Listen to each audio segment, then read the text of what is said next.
Hero Tanjiro जा रहा होता है जंगलों में, तभी उसे एक व्यक्ति आवाज़ देता है। उसका नाम साबरू जी बताया जाता है। वो कहता है, अबे कहाँ जा रहा है, इधर आ जा। वो वहाँ जाता है तो वो उसे डिनर पर इनवाइट करता है। वो डिनर के लिए उस व्यक्ति को थैंक्स बोलता है और वो बताता है रात में डीमन निकलते हैं जो कि व्यक्तियों को मारते हैं। तभी वो सोच रहा होता है कि अगर वो घर में हमला करें तो वो बताता है जी हाँ, वो घर में भी हमला कर सकते हैं। इसीलिए द डीमन स्लेयर्स को बनाया गया है जो कि डीमंस को मारते हैं। वह यह सोच रहा होता है कि उसकी फैमिली ठीक होगी। तभी वो अपने घर की तरफ जा रहा होता है। वो सूंघता है कि उसे ब्लड की स्मेल आ रही है तो वो अपने घर की तरफ तेज़ी से भागता है। तभी उसे पता चलता है कि उसकी बहन नाजुको और उसका छोटा भाई उधर ही डेड पड़े होते हैं। वो वो बहुत टेंशन में आ जाता है और अपने घर की तरफ जाने लगता है। और वो नाजुको को उठाता है, बोलता है उठो उठो, और वो घर के अंदर जाता है। और तभी वह शॉक हो जाता है और देखता है उसके फैमिली मेम्बर्स सभी डेड पड़े हुए हैं। और अपनी वो नाजुको बहन को लेकर जाता है क्योंकि उसकी सांसें चल रही थी और सभी डेड हो चुके थे। हमें बताया जाता है कि वह उसको बहुत दिक्कत हो रही थी, पर उसकी बहन डीमन में जब भी ट्रांसफॉर्म हो जाती है और उसको एक बर्फ़ की खाई में गिरा लेती है। नाजुको कहता है बाल बाल बचे नहीं तो अभी मर जाते, हाँ बर्फ़ भी ना। तभी उसकी बहन को दिखाया जाता है जो कि एक डेंजर लुक दे रही थी। नाजुको उसके पास जाके कहता है तुम ठीक हो ना, तुम्हें चलने की कोई ज़रूरत नहीं है। तभी उसकी बहन उस पर हमला कर देती है और उसको काटने के लिए दौड़ती है और उसको गिरा लेती है। पर उसका भाई उसकी कलाड़ी अपनी कुल्हाड़ी से उसके मुंह में लगा लेता है और सोचता है अरे ये तो बचपन से ही इंसान से ये डीमन कैसे बन सकती है। और वह रोने लगता है, अपनी फैमिली को याद करने लगता है। तभी हमें सीन दिखाया जाता है कि उसका साइज जो है बड़ा होता जा रहा था। सूंघता है पर डीमन की स्मेल उस नासुकों में से नहीं आ रही होती है। वो सोचता है कि उसने परिवार को बचाने की कोशिश की होगी, शायद वो और कोई डीमन होगा। यह सोचते हुए वो रोता है, पर हमें बताया जाता है कि एक पर्सन की वहाँ एंट्री होती है और वो कोई नहीं, आगे चल के आपको पता पड़ेगा कि वो कौन है। तभी नाजुको का आंसू गिरता है और वो सोचता है अरे इसको क्या हुआ। देखता है कि नाजुको रो रही होती है और उस व्यक्ति का सीन दिखाया जाता है हमें, और उसका फेस भी दिखाया जाता है दोस्तों। और वो उन पर तभी अटैक कर देता है और सोचता है अरे ये दोनों हैं, पर वहाँ पर कुछ नहीं होता दोस्तों। वह नाजुको को पीछे से अटैक करता है और तभी उधर वो दोनों दूर जाकर गिर पड़ते हैं उसके अटैक से।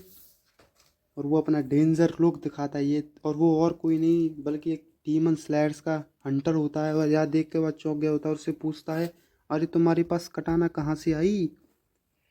और उसको देख रहा होता है। तभी वह पर्सन बताता है ये तुम इसको क्यों बचाना चाहते हो तांजीरा, ये डीमन नहीं ये मेरी बहन है। और वह पर्सन कहता है तो ये है तुम्हारी छोटी बहन। और डीमन स्लेयर्स उन पर अटैक कर देता है। तानजीरो के पास से सिस्टर गायब हो जाती है। पर्सन मेरा मेरा काम है डीमन स्लेयर्स को जान से मारना, इसीलिए मुझे तुम्हारी बहन को मारना होगा। तानजीरो सिस्टर को मत मारना, ये डीमन नहीं है और पता भी नहीं ये डीमन कैसे बनी। मैं इसको बचा लूँगा, मैं इसको ठीक कर दूँगा। पर्सन डीमन बनने के बाद उसको ठीक नहीं किया जा सकता। तानजीरो मैं कोई ना कोई तरीका ढूंढ लूँगा, पर इसकी जान मत लीजिए, इसके अलावा मेरा कोई नहीं है। पर्सन ऐसा करने से अगर तुम्हारी जान बचती, तुम्हारा परिवार जिंदा होता, तुम्हारे जैसे कमज़ोर इंसान फैमिली का बदला लेंगे, अपनी बहन को ठीक करेंगे। तुमको ये मजाक लगता है, पर इसका इलाज डीमन के पास है, वो तुम्हारी मदद क्यों करेंगे। इसमें मैं तुम्हारी कोई भी मदद नहीं कर सकता। तुम्हारी बहन के साथ तुमको भी मार देना चाहिए। मैं जानता हूँ तुम बहुत तकलीफ में हो, पर गुस्सा करो, अपनी बहन को बचाओ, अपने परिवार का बदला लो। वो तानजीर को तलवार दिखाता है और बोलता है आओ हमला करो मुझ पर। तानजीरो देखता है उसकी तलवार की तरफ जो कि बहुत ज़्यादा शाइन कर रही होती है, और उस तलवार को हमको डिटेल में दिखाया जाता है। तानजीरो तभी कहता है रुको रुको, नहीं नहीं।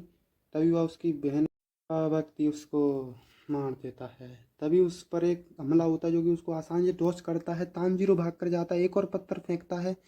तानजीरो खाली हाथ उधर जा रहा होता है, वो उसको गुस्सा आता है और वो है एक ही मूव में तानजीरो को वहीं बेहोश कर देता है।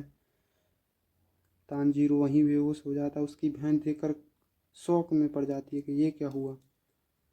वह गुस्से में उसकी तरफ देख रहा होता है। ऊपर से एक खिलाड़ी आकर अपने विलन को जाकर लगती है, जो कि शौक हो जाता है, अरे ये खिलाड़ी कहाँ से आई। पर कुल्हाड़ी वो किसी और ने नहीं, हमारे हीरो तानजीरो द लॉर्ड ने मारी थी। और वो दिखावा कर रहा था कि वो खाली हाथ आ रहा है, पर वो जो डीमन स्लायर होता है वो अब शौक में पड़ जाता है। पर उसकी बहन उस पर हमला करती है और वो उसके लगता है कि वो अब उस अपने भाई को मार देगी, पर नहीं, वो तो उसको सेव करने के लिए आई होती है। यह देखकर तो वो भी शौक होगा, अरे ये क्या हुआ। पर उसकी बहन उस पर अटैक कर देती है। वो सोचता है कि डीमंस तो सबको मारते हैं, पर ये इसको सेव कैसे कर रही है। तभी उसका हमें फाइटिंग सीन दिखाया जाता है, जो कि बहुत ही ज़्यादा डेंजरस होता है। उसकी बहन उस पर हमले करती है, पर वह एक लॉन्ग जंप लेकर उस पर अटैक करती है, पर वो तलवार को अंदर रखकर उसको एक मूव मारता है, जिससे वो भी बेहोश हो जाती है। दोस्तों, बस सोच रहा होता है अपने परिवार के बारे में, पर अब उसकी बहन ठीक हो चुकी होती है। तो वह कहता है, अरे तुम जग गए, चलो कोई ना, इसका इलाज मैं तुम्हें अगले पार्ट में बता दूंगा। अगले पार्ट के लिए लाइक करें, सब्सक्राइब करें, हमारे चैनल को शेयर करें।